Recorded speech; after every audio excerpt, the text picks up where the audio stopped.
Sziasztok! Én Söneker Laci vagyok, ez pedig a Célirány legújabb adása. Ma ismét kalandos és érdekes helyszínekre látogatunk el, de hogy mik is ezek pontosan, megmutatom most nektek. Utána járunk, mire is használhatóak a modern klímák.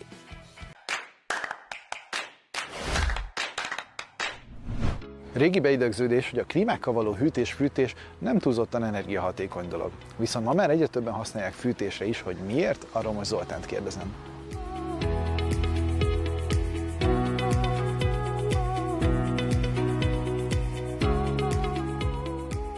Zoltán, a klímatechnológia mennyit változott az elmúlt években? Az elmúlt években nagyon sokat változott maga a technológia.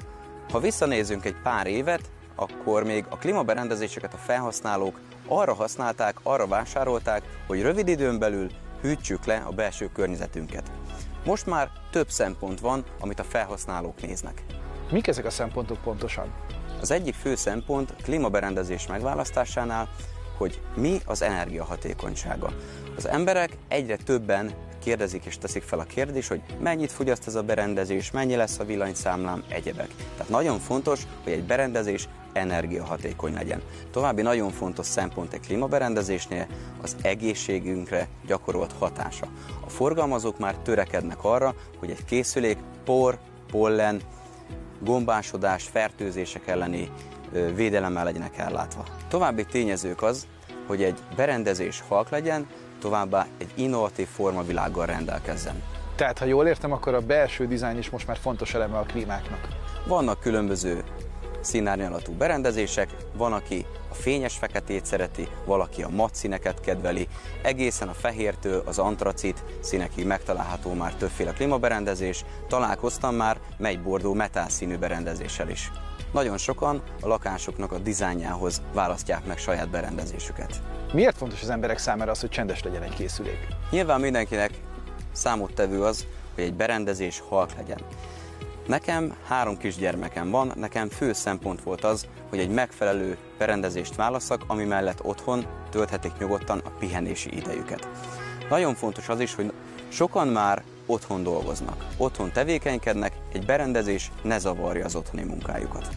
Régebben az emberek túlnyomó részt csak hűtötték a lakásukat a klímákkal, ma mi a helyzet? Az emberek úgymond fűtésoptimalizált berendezéseket keresnek. Egy fűtésoptimalizált berendezés akár a legzordabb időjárási viszonyok között is, akár -25 fokos tartományban is működhet. Mennyire fontos a szakember szerepe a klímaválasztás, a telepítés és a karbantartás során? Mindenekelőtt megjegyezném, hogy Magyarországon a Nemzeti Klímavédelmi Hatóságnál regisztrált úgynevezett F-gáz azonosítóval, képesítéssel rendelkező személy végezhet szakszerű telepítést, karbantartást és javítást. Milyen gyakran szükséges a mai eszközöket karbantartani? A mai készülékeket, mivel hűtési és fűtési időszakban is használjuk, ezért évi 2-szer kell karbantartani. A mai modern embereknek megváltoztak a szokásaik. Milyen extra opciók vannak a klímák esetében?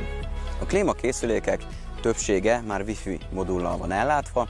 Ez egy óriási nagy segítség annak, akinek otthon van saját internethálózata és saját smart okos telefonja, amivel továbbá szabályozhatjuk távollétünkben otthonunk belső környezetének hőmérsékletét.